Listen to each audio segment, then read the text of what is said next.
Okay, everyone, we're going to get started. Try to get everyone back on time here, starting at 2:15. I'd like to welcome everybody to Dreamforce once again, and welcome to the second session in the Healthcare and Life Sciences track. This is all around improving the health of your business by becoming more service-oriented. My name is Jason Utag. I am a senior sales engineer with the company. I've been with our Healthcare and Life Sciences team now for about 3 years. Before that, I was a customer of Salesforce.com for 2 years, and I've spent the last 10 years of my career working with specifically life sciences companies on designing and implementing their CRM strategies. So I am really delighted to be here today. This is my third Dreamforce, but as many of you know, the first Dreamforce to have a dedicated track for healthcare and life sciences. So the turnout has been tremendous. I think we have over 1,000 attendees who've classified themselves as representing healthcare and life science companies. So that is huge momentum for the company, and that really drives our investment and focus in this industry. So delighted to be here and have all of you here today for our session. Before we get started, I'm obligated to show you our safe harbor statement. You guys have certainly seen it before and will undoubtedly see it many more times this week as we go through. So that's about all I'm going to say about the safe harbor.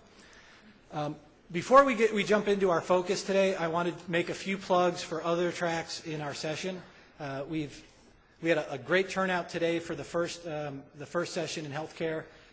We have 2 more great sessions tomorrow and 1 on Friday.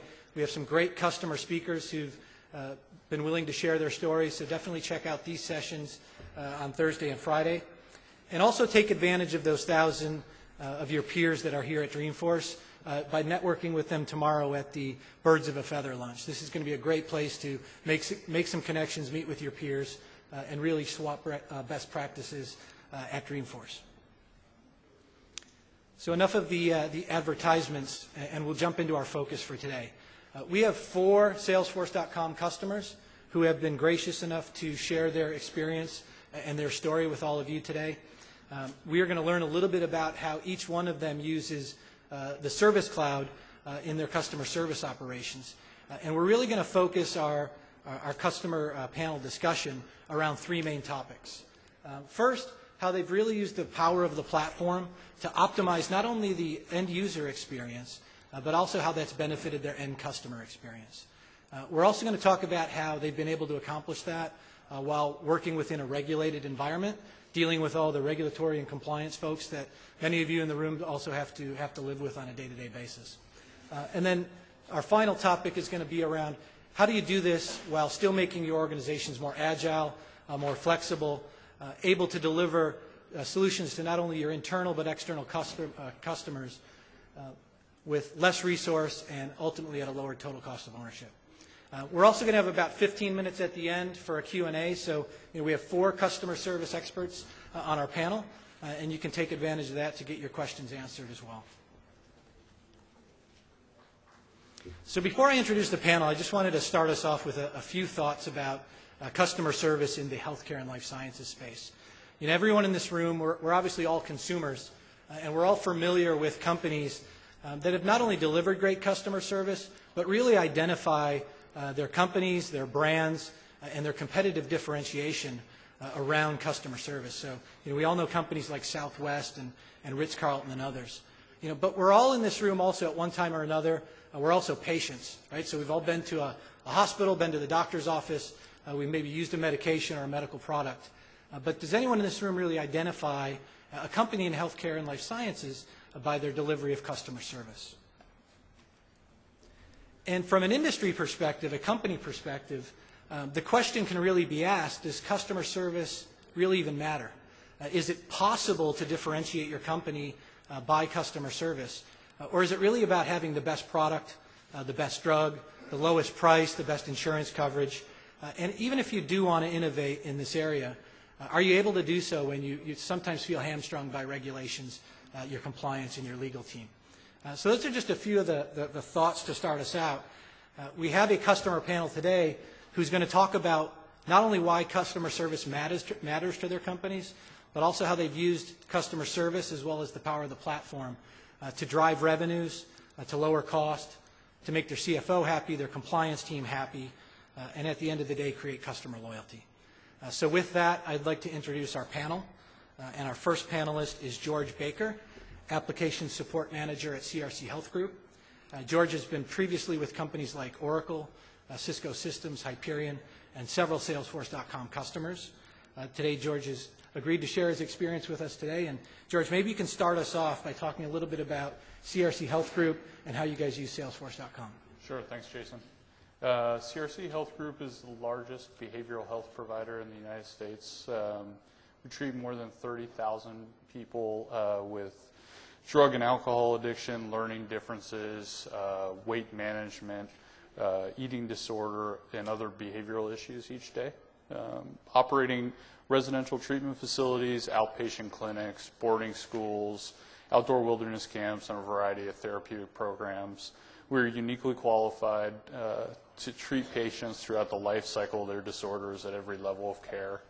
CRC provides clinically sound, research-based options at 145 facilities, and you'll hear a little bit about how we've integrated those into our Salesforce organization. So maybe, thanks, George, maybe a little bit about how you're using Salesforce.com across the board and then specifically in your customer service operation. Sure. Across the board, we're currently using it for instantaneous communication across a very wide geography, including both the United States and the UK, excuse me. We mainly use it for lead communication and product utilization insight. So at a kind of glance, folks are able to, across these wide geographies, see exactly what's going on. We have 400 users across the United States and the UK. We manage 15,000 calls per month from patients, counselors, physicians, et cetera. You'll see some screenshots of the application that we do use to do that. And then the type of calls that we get can range anywhere from emergency calls that we really have to triage very quickly to calls that are a longer life cycle of trying to help a family determine what to do with their troubled teen.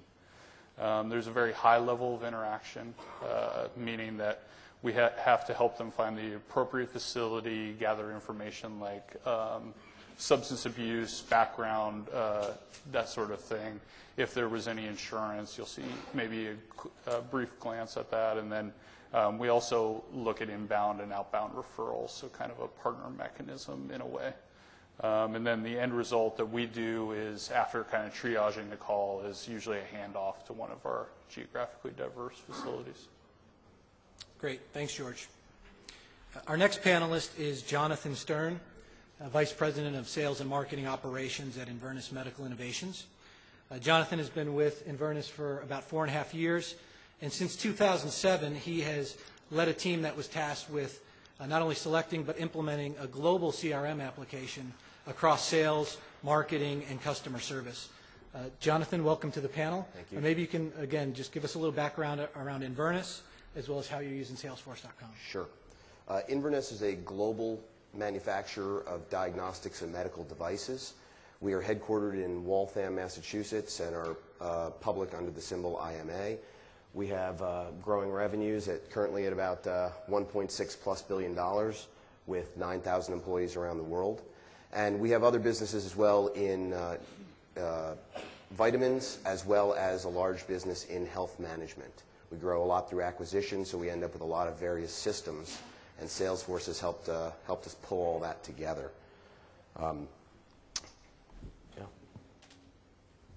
What we did was we started originally with when we looked at all the systems, we looked at SAP, Oracle Siebel, and Salesforce. And we felt that Salesforce would give us the greatest flexibility.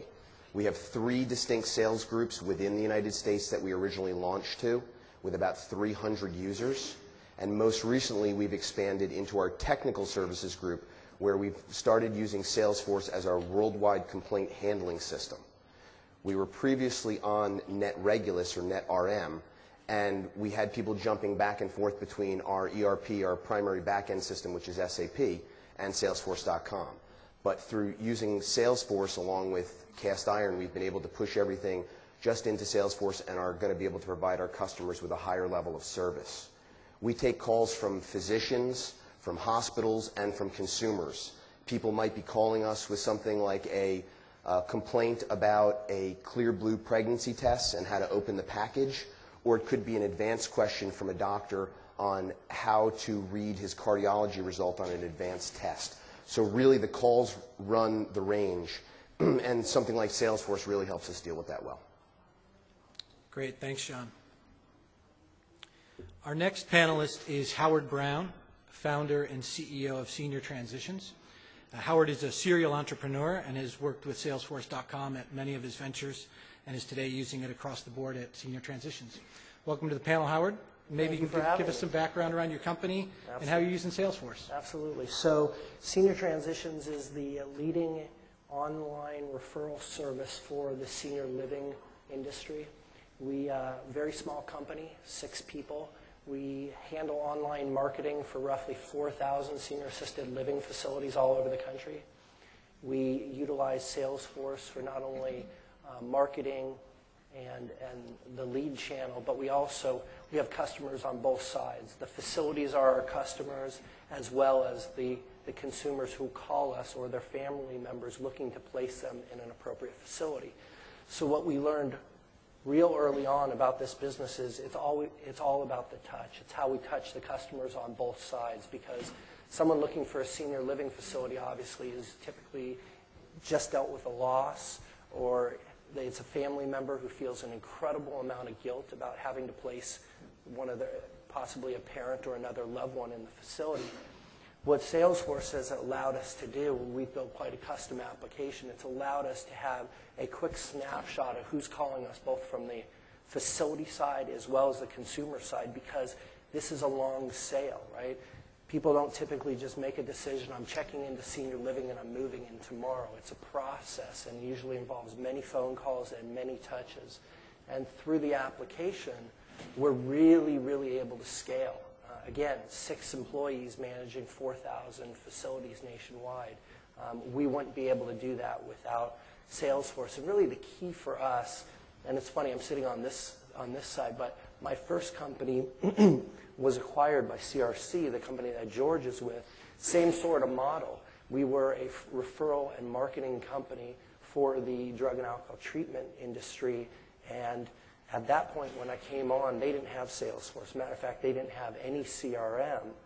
And in both these cases, we really needed a way to manage both the marketing aspect and the customer service aspect.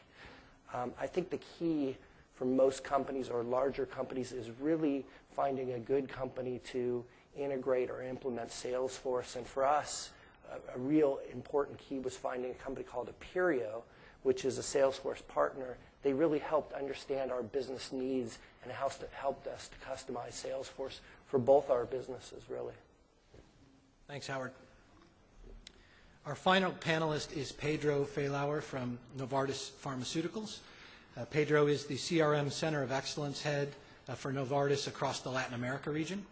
In this role, he leads CRM applications for 8 distinct countries in Latin America. And he's been with Novartis IT for a little over 3 years. Pedro, you win the award for traveling the furthest to be on our panel. Yes. We have 3 California guys, and we appreciate you making the journey here to Dreamforce to join us. Maybe you can close off the introductions by telling us a little bit about Novartis and how you're using Salesforce.com in the Latin America region. Okay. Thank you. Well, Novartis is one of between the 5 major or largest pharmaceuticals company of the world. Novartis in Latin America, in our region, is the 2nd largest pharmaceutical company. The product portfolio spans from oncology products to vaccines to over-the-counter medication. It's a really huge portfolio.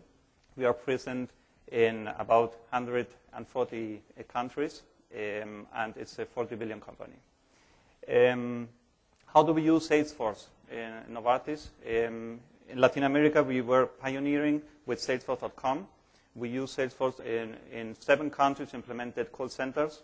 In 7 countries, we have about 60 users across the region, and the process we are automating is customer care, okay? Patients inquiring or follow-up calls. So we have inbound calls and outbound calls. And it was, for us, pretty easy. Novartis has very rigid security schemas for networking and all that stuff. And since these call centers are outsourced, are third parties. It was pretty easy for us to give them access to the system because it's not hosted into Novartis, okay? Thank you, Pedro. You know, an interesting thing about our panel, and Mark touched on this in the keynote this morning, you know, what other type of conference can you come to where you have a customer panelist from a company with 6 employees, and sitting next to him is a panelist from a global company with over 100,000 employees, and they're really using the same system to manage their customer service interactions. I think it's, you know, a unique thing about Salesforce, the platform, and Dreamforce as a whole.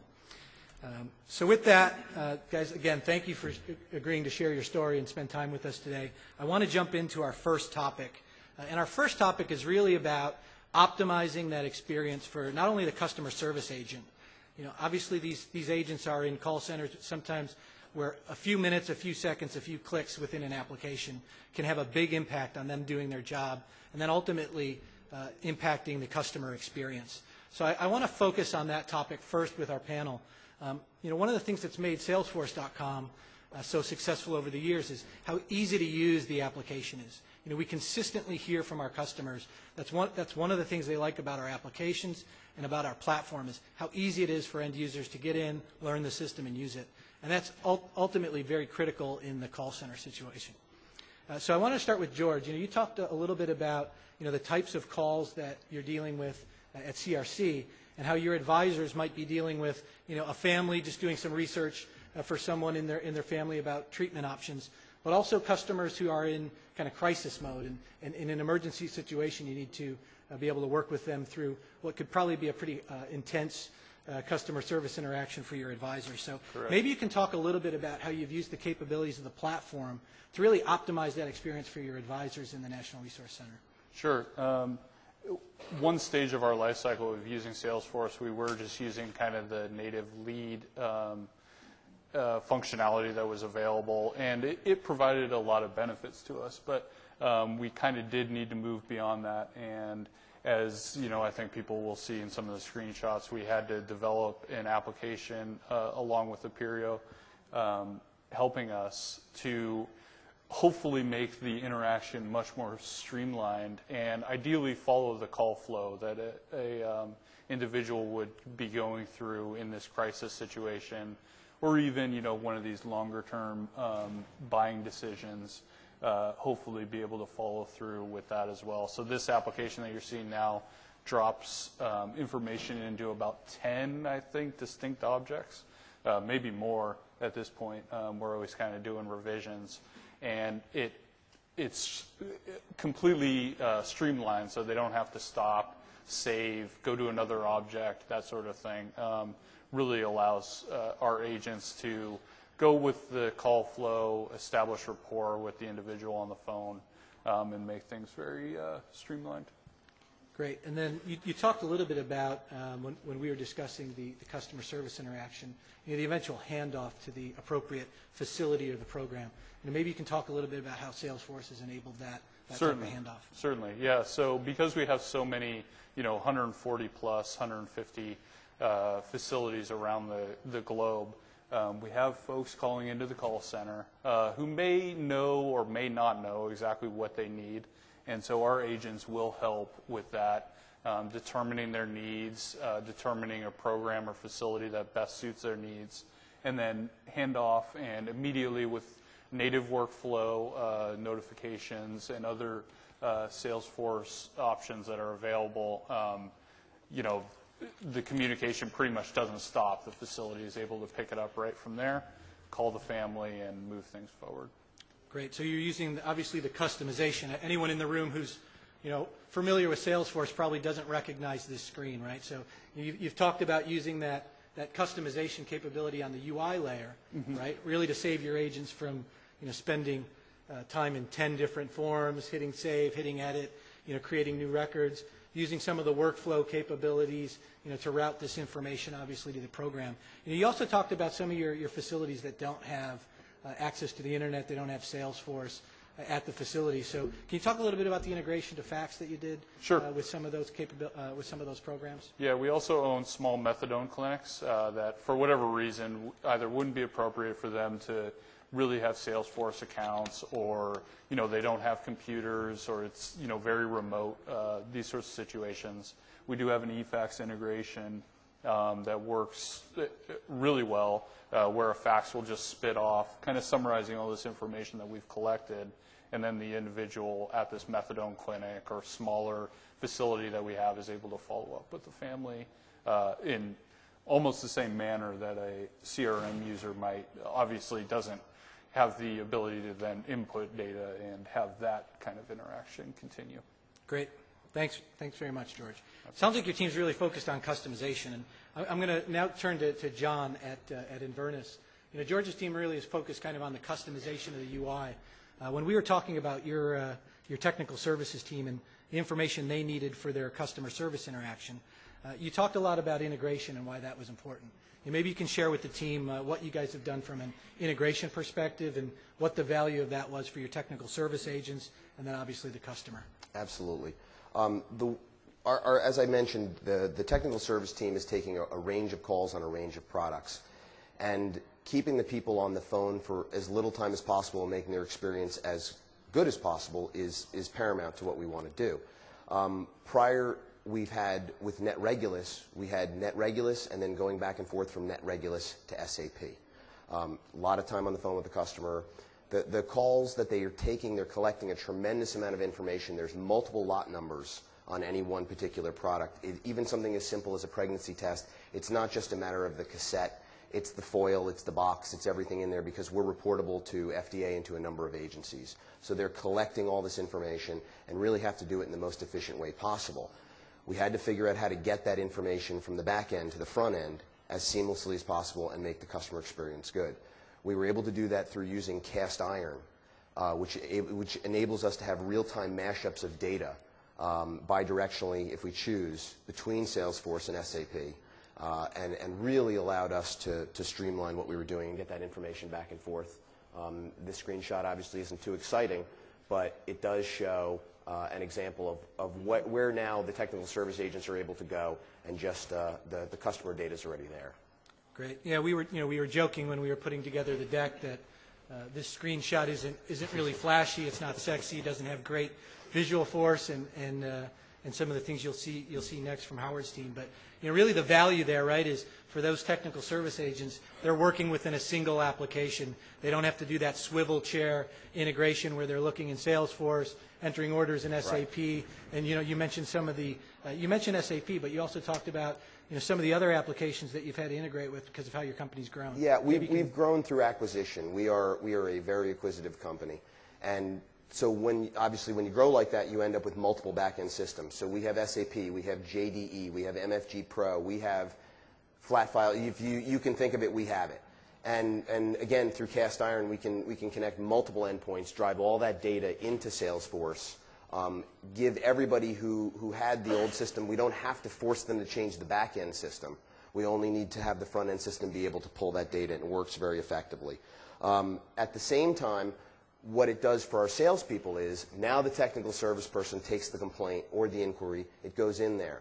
We're set up on mobile Salesforce as well, certainly. So it's a complaint that Sue at St. Mary's has a problem with a box of Strep A tests.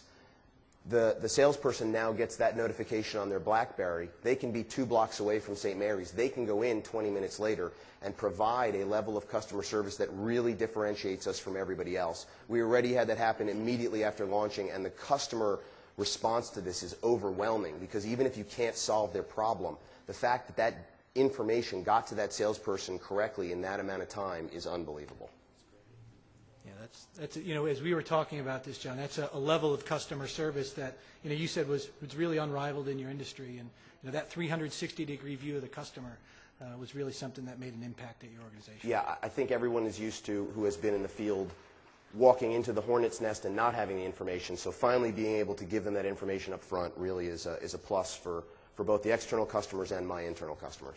Great. Thank you, John. Howard, we've seen a little bit of customization on the UI layer as well as integration at Inverness. I've heard your team's done some interesting work with Visualforce and integration to Google Maps. Maybe you can talk about what you've done there, why you did it for not only your company but for your customers and the benefits it's paying off. Absolutely. One of the primary drivers of the senior living industry is obviously the geographic location of the facility. If you're moving mom into a facility, you don't want her 45 miles away from your home. You want her to be in a facility that's around places and around her life.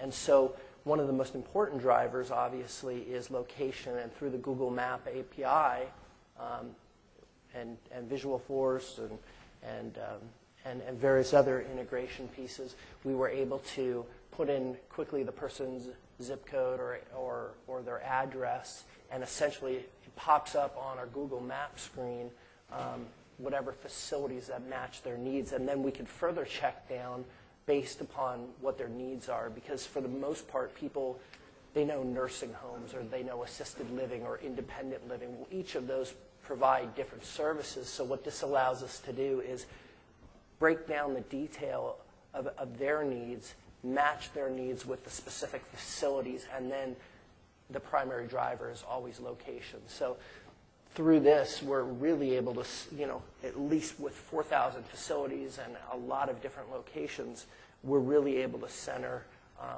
the needs versus the location. The other really interesting piece that's not up on the screen is once we've matched that person to the facilities that most directly match their needs, they then get an email with a list of the facilities, the phone number, all of the details that we talked with them over the phone. The facility then, much like George through eFax, gets a fax in many cases. They also get an email. And then through some of our larger partners, we've actually built out the Salesforce Partner Portal, which has allowed us to do a whole different level of service with our partners, because through the Partner Portal, we pass the lead off to them. What we were finding was, as the referral source, their marketers were not marketers at all. Their salespeople were not salespeople at all. They were order takers. And when the economy was great and everybody could sell their home, seniors had no problem. They'd move into a senior living home. They'd be able to sell their home in 30, 60 days. That's changed entirely. So the dynamics of the industry have changed as well. So what we realized was our partners started coming to us and saying, how can we measure the leads and how quickly we're getting back to these people? So we built in the Partner Portal, and we're now able to get visibility into how quickly they respond to leads we hand off to them, and also get a disposition report, and then we can report to upper management about how their sales and marketing teams are doing, and it adds a whole nother value for us. Great. Thanks, Howard. So finally, Pedro, you talked a little bit about your patient loyalty program and how you're running that across the different countries in Latin America. Maybe you can talk a little bit about the types of calls that you're taking in your call centers and how you've really optimized that experience for your patients as well as your customer service and salespeople. Okay. We implemented, it was, Salesforce is a single setup for the 7 different countries, okay? But each country has its own different kind of marketing programs or loyalty programs, okay? This is done, we receive calls from physicians, we receive calls from patients, we receive calls maybe from other kind of stakeholders, other kind of customers. But the main purpose of our contact is open to patients which call, if they have a problem with the medication or they have some inquiries about the medication, okay? And the other major goal of our system is to enroll, physicians into loyalty programs, okay? These loyalty programs are different marketing campaigns. They can be launched, in any time of the year.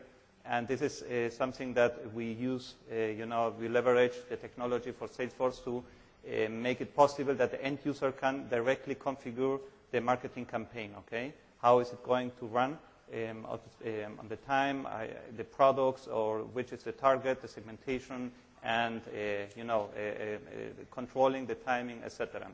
This is something that has been accomplished very, very fast. Implementation was very fast, and this is something that we leverage because this gives us a completely independent from the user from IT. Okay, so our customers or patients call to enroll into these programs and to receive the benefits from these marketing campaigns. Great. Thank you, Pedro. Sounds like you guys have you've all done some pretty innovative stuff, not only with the Service Cloud applications, but also the Force.com platform. And while that is obviously a pretty exciting topic, we now need to move to a maybe less exciting topic, but one we all have to deal with, which is really around regulations, right? We all have regulatory departments, compliance departments, legal departments, and in this space, we all want to be innovative, but are sometimes hamstrung by those regulations, and maybe if we can't do things that we want to do from a customer service perspective, a sales perspective, a marketing perspective. So wanted to turn our focus to regulations and how our panelists have been able to deal with those in their Salesforce implementations. And want to start with John. John, you talked about your technical services team, and as you take product complaints and customer issues, how your team has to work within a regulated environment and deal with different FDA regulations. Maybe you can talk about some of the specific regulations that you're dealing with and how the implementation team was able to work through those with your compliance team as you implement it for the technical services group. Sure.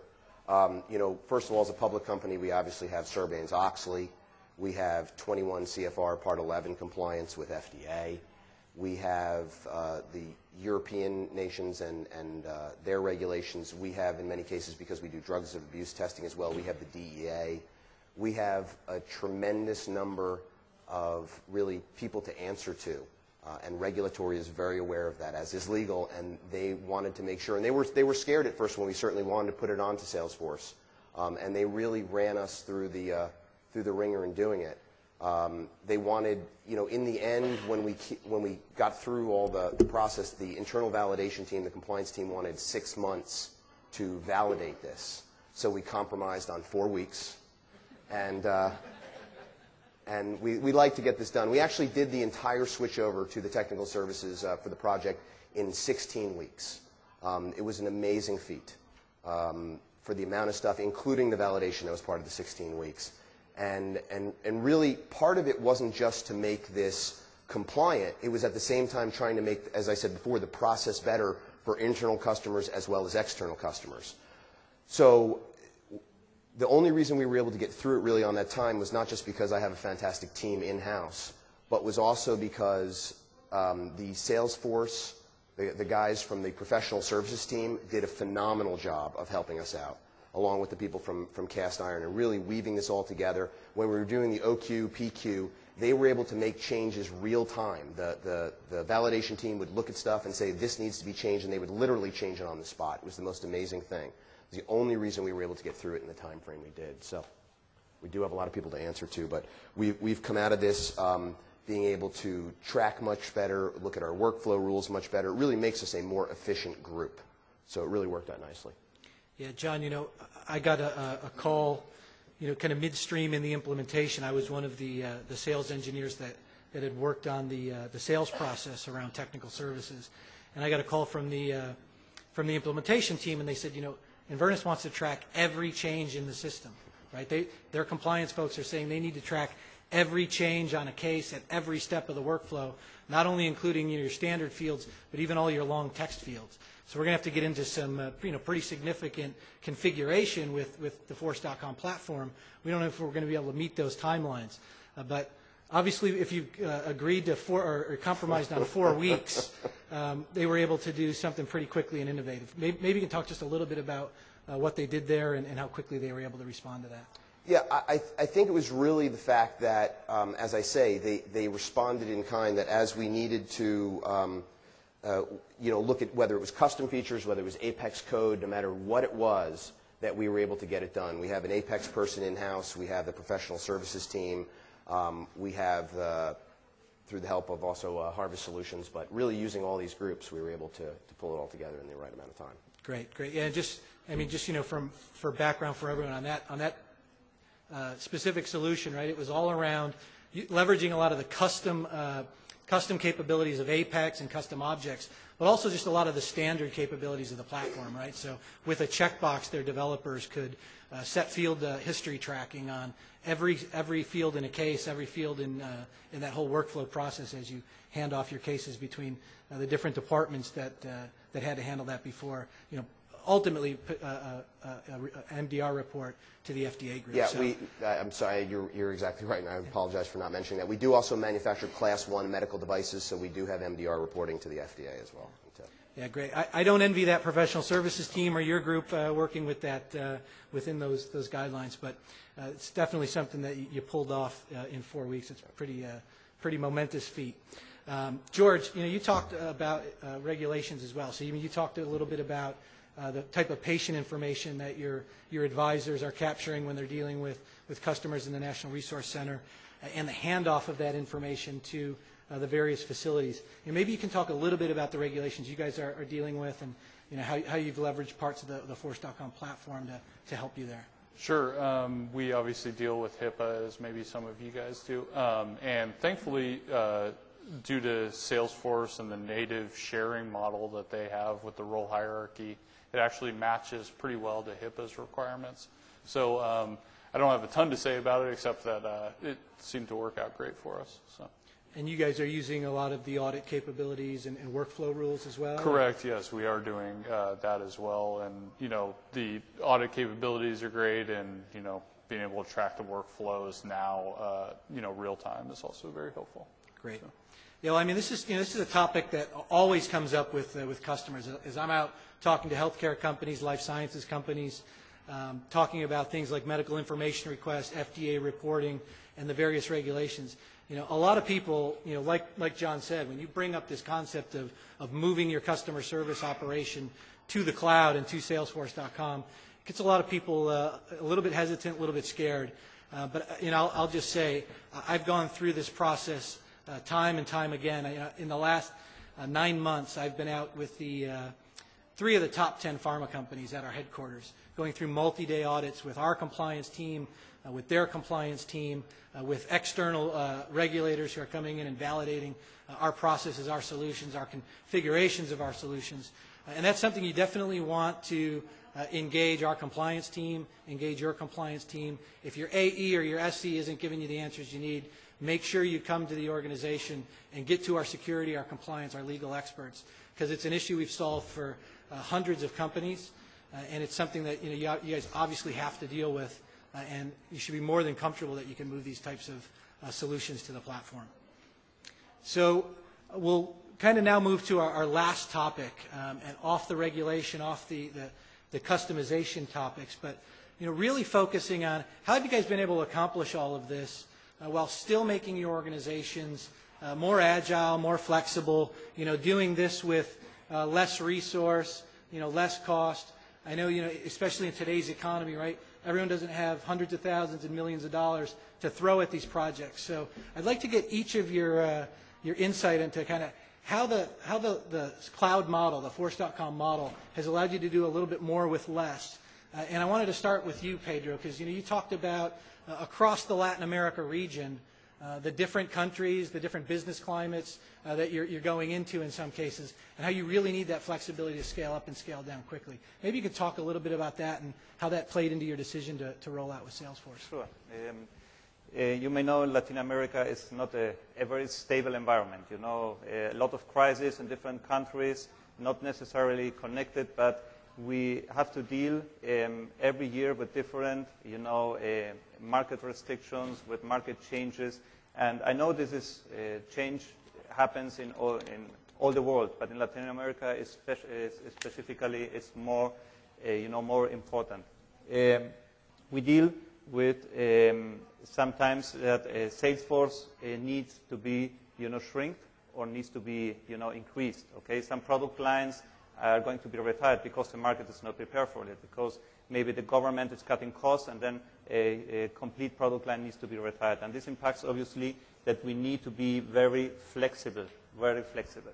In the past, we invested in huge, systems. We bought licenses, we bought servers, and this is something that if you size your environment for 100 Salesforce, let's say, for 100 sales reps, and the next year they're cutting down to 50, then you have to pay for this initial investment. You have to depreciate it anyway, okay? Even though you don't use it anymore because you already paid for it.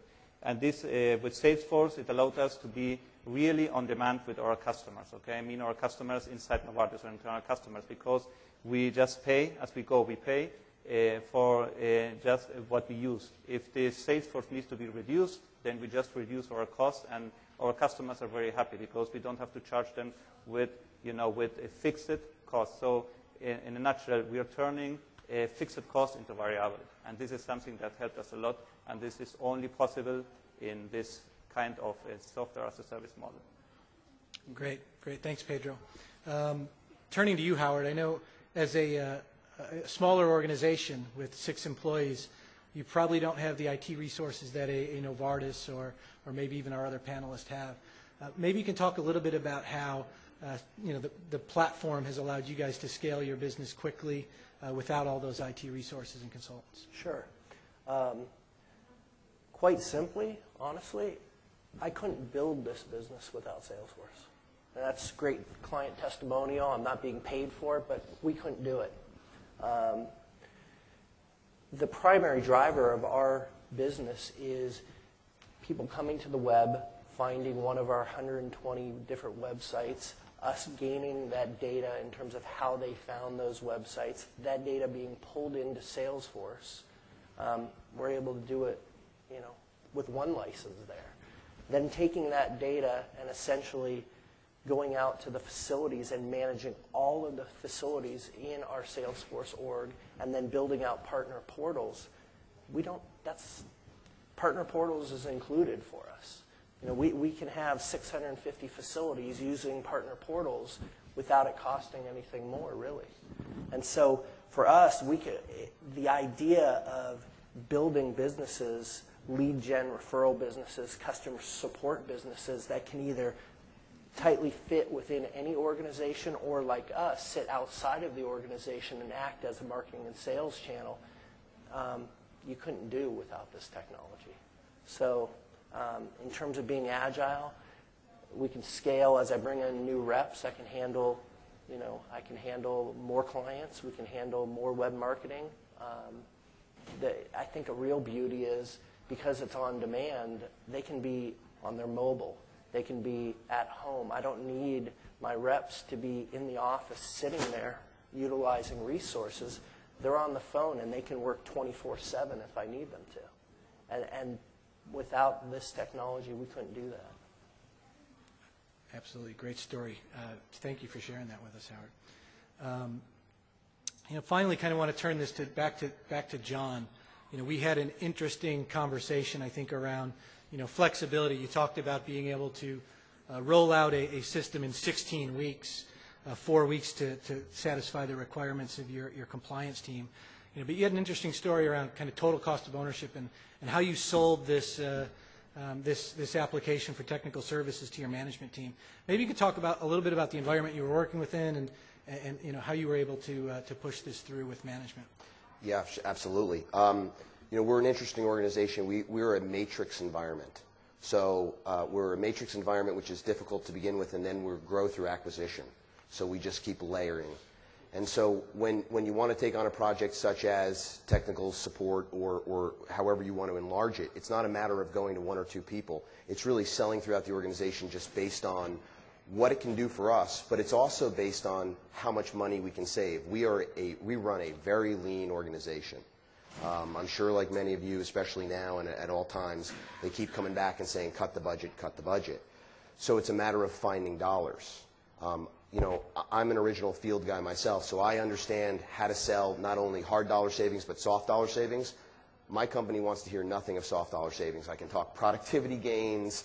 I can talk all those good things. It doesn't matter. So there has to be hard dollar savings. So this is a great example of that because, for instance, as I mentioned before, we had NetRM and SAP. The people had to do, as Jason said, the swivel chair back and forth.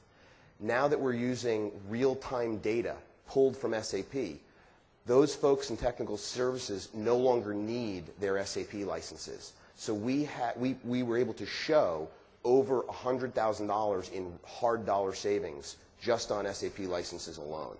It's an amazing savings for one piece of it. As Howard mentioned, we already own the license to the system, so we already owned a complaint handling system. Our cost that was there was just in building this out and customizing it to what we needed to do. But as we continue to add apps and build out the system even more, we continue to drive more value out of the money we've already spent. So it really, it played nicely, and now that it's launched well, it really, it'll help us grow the application. Yeah, that's an interesting topic that we talked a little bit about. The beauty of that platform, right, is the more apps you drive to it, the lower and lower your incremental cost for driving those apps. So want to just thank everyone on the panel for sharing your story. We did promise to leave 15 minutes. We have just about 14 and a half minutes left for Q&A. We have a customer panel here who's willing to answer your questions. So I want to give everyone the opportunity to ask your questions. I will ask you to do two things if you're going to ask a question. First, step up to the microphone so we can get you on the video and on sound. And also just if you'd identify who you are and what company you represent so our panelists can understand that. Any questions? No questions at all. No takers? No one wants to step up to the mic. All right, well, I guess with that, I'd like to thank you all for joining us. I'd like to again thank the panel. And if anyone wants to have a off-the-record conversation, we'd ask that we take it to the out into the hallway so that they can set up the room for the next session. But with that, I'll give you back 15 minutes of your day and enjoy Dreamforce.